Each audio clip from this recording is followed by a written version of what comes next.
it's okay to use reference. Anyone who tells you that reusing reference is a cheat, tell them to go jump off a cliff. Alright, well maybe not, that's kind of extreme, but you get what I'm saying. Just don't listen to them. There's a bit of arrogance in there, and that's just BS for them to tell you that. Because why? Everything in life is reference. It's kind of inevitable to not use reference. You're just taking in and reciprocating whatever you see around you so that you can make a replica of it based on the remnants in your mind. And to be honest, reference is just the stepping stone to creating that pillar of an image in your mind so that you can respawn whatever you need to with your own little twist to it. I mean, some of the greatest artists will tell you that the best thing to do is take what you're really interested in and just remake it in your own way. So what is there to really say? Using reference is you just exercising your memory. You can't draw or create anything based off what you don't remember. The memory is the experience. So don't beat yourself up about it.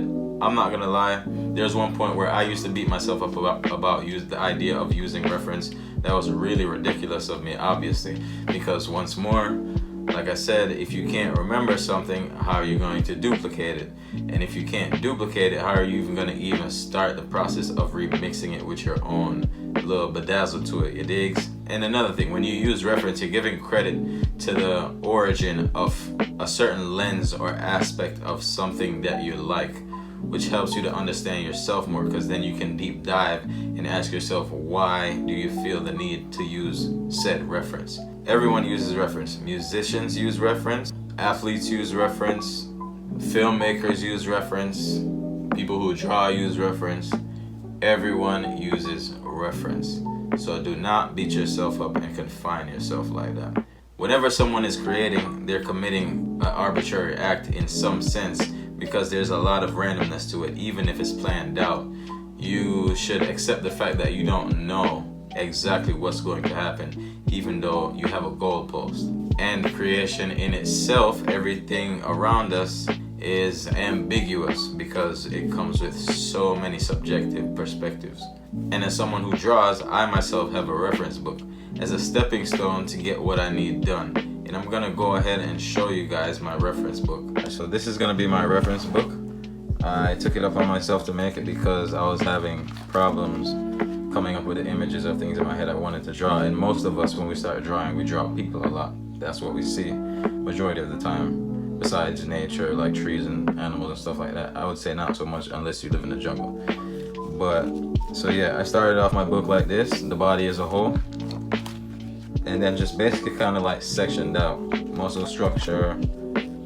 Then I went to the head, different angles, more angles, as you can see,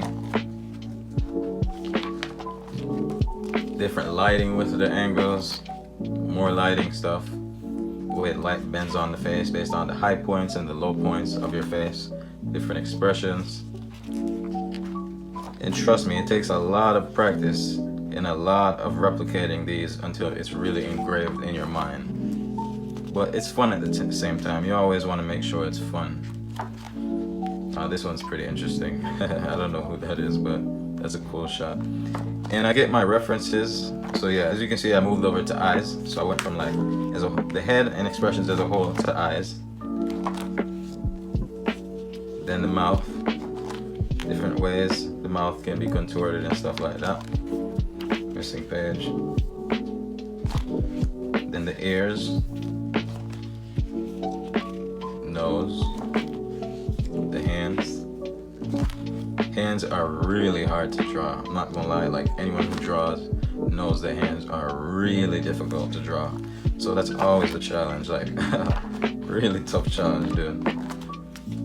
Just holding objects, which helps to understand the flexibility and the way the fingers move. Because when it comes to hands, like when one finger moves, like the other one kind of moves it. You see that? Like that's a good example right there. I'm not moving these, but it's kind of like connected. So that's why hands are kind of tough. A lot of hands, as you can see, because once more the difficulty. Fingers.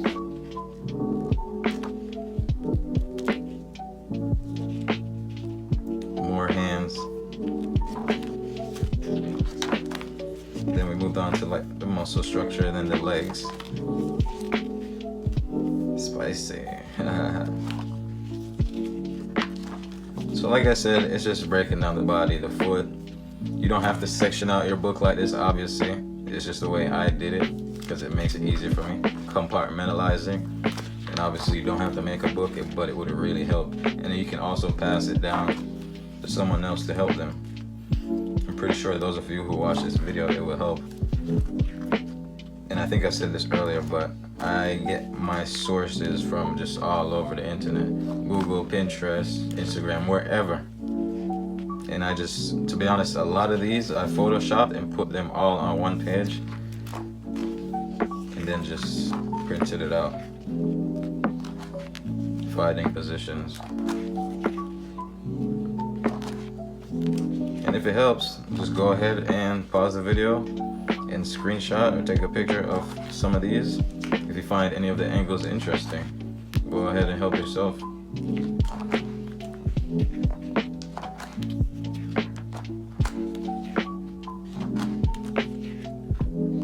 gonna move a little bit faster because it's a lot, dude.